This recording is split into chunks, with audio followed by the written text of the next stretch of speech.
पर दीप लगाते समय, जिस समय पर भगवान को आप लोग दीपक लगाते हैं, दिया लगाते हैं, किसी से चर्चा मत करो। फालतू की कोई बात नहीं होना चाहिए। दीप लगाना मतलब ज्योति को उत्पन्न करना, और ज्योति को उत्पन्न करना मतलब ज्योतिर्लिंग को प्रकट करना। दीप की जो ज्योति होती है, दीप की जो ज्योति प्रकट होती है, दीपक की जो ज्योति होती है, वो भी ज्योतिर्लिंग का ही प्रतीक होती है।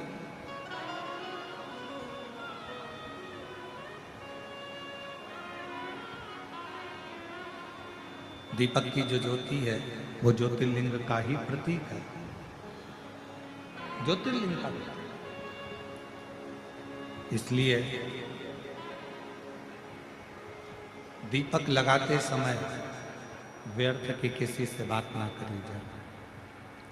दीपक लगाते समय किसी से व्यर्थ की बात ना करते हुए, जिस दीपक को आप प्रज्वलित कर रहे हो, जिस दीपक को आप लगा रहे हो, आपका ध्यान उस शिव की ज्योति में केंद्रित होना चाहिए।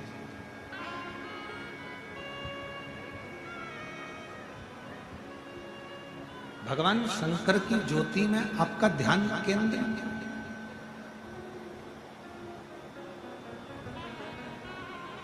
और शिव की ज्योति में जब आपका ध्यान केंद्रित होगा, भगवान शंकर की ज्योति में जब आपका ध्यान केंद्रित होगा, तब आप स्वयं भगवान शिव का साक्षीकरण 2 क्षण में करो।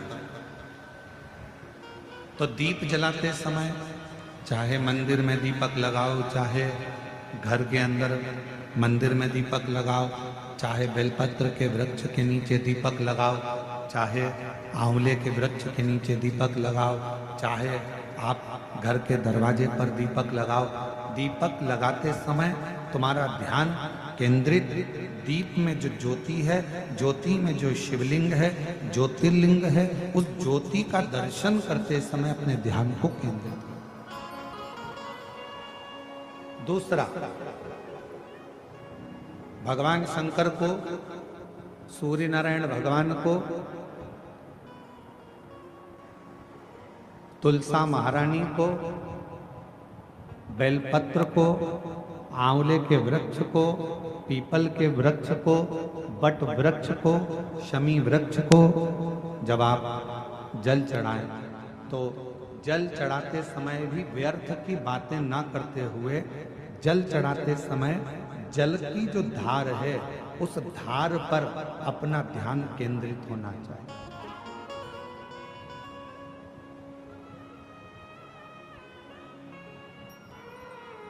उस प्रेशर बढ़ाओ, प्रेशर, उस धार पर आपका जल की जो धार हो, उस धार पर आपका ध्यान केंद्रित हो। दीपक की ज्योति पर आपका ध्यान केंद्रित हो, जल की धार पर आपका ध्यान केंद्रित हो। तीसरे नंबर पर कहा गया, तीसरा स्थान जो कहा गया, जब भगवान शंकर के मंदिर में, देवता के मंदिर में, देवालय में, शिवालय में जब आप भगवान को प्रणाम करने के लिए, नमन करने के लिए नीचे झुके हो, उस समय पर आपका ध्यान भगवान के चरणारविंद में केंद्रित होना चाहिए। ये तीसरे नंबर का स्थान है।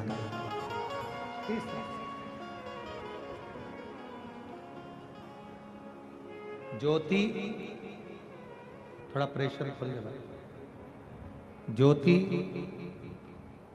जलधार, चरणारविंद को नमन करना, तीसरा। और चौथा स्थान बताया, नंदी के पास जब आप बैठो। हमने पहले भी कथा में कहा, जब कोई बहुत ज्यादा, बहुत बड़ा कोई तकलीफ, कोई कष्ट, कोई दुख, कोई परेशानी आपकी जिंदगी में यदि आ गई हो, तो नंदी के पास शंकर जी को जल चढ़ाने के बाद 2 मिनट, 2 क्षण, 1 मिनट, 5 मिनट, जितना मिल जाए, आधा मिनट, 1 सेकंड नंदी के पास बैठना चाहिए। नंदी के और कौन सा स्थान बताया? तो कहा नंदी का जो पांव आगे का एक चरण नंदी का उठा हुआ रहता है। दर्शन करें आप लोगों ने? किस किस ने करें? जरा हाथ उठाओ, करें सब लोगों ने। नंदी का आगे का एक पांव उठा हुआ होता है।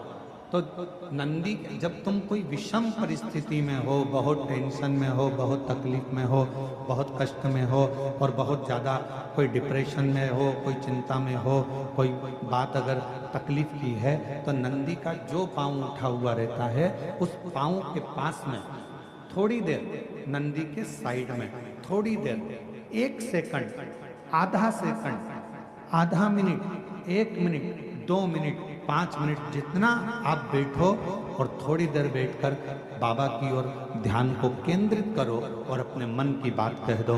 वो चौथा स्थान बताया, मन को केंद्रित करने।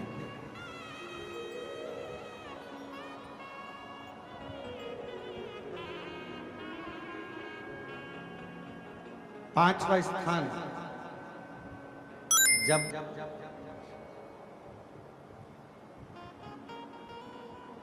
सही मार्ग नहीं मिल रहा हो,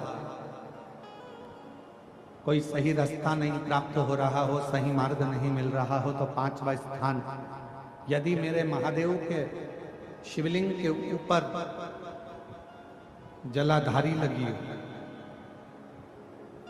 तो मंदिर में गए, शिवालय में गए और भगवान शंकर के शिवलिंग के ऊपर यदि जलाधारी लगी हो, तो जब आप भगवान शंकर के मंदिर से बाहर निकल रहे हो, तो बाहर निकलते समय अगर आपको दरवाजे पर खड़े होकर जलाधारी का यदि दर्शन हो जाए, तो 2 क्षण के लिए उसका दर्शन भी केंद्रित कर सकते हो। ये 5 स्थान ऐसे हैं जिन स्थान पर अपने भगवान के चरणारविंद को, भगवान के दर्शन को केंद्रित किया।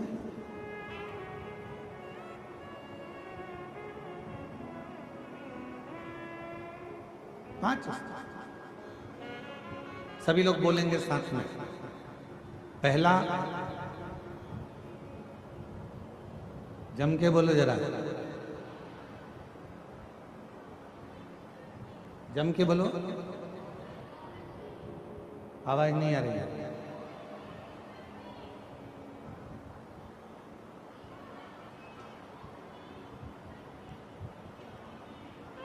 दीपक की ज्योति। दूसरा, जम के बोलो जरा, जल की धार। तीसरा, चरणों को प्रणाम करना। चौथा, नंदी के पास में, चरण के पास में बैठकर अपने मन की दशा को कहना। और 5वां, भगवान के ऊपर जो जलाधारी लगी होती है, उस जलाधारी का दर्शन कर कर फिर अपने घर की 5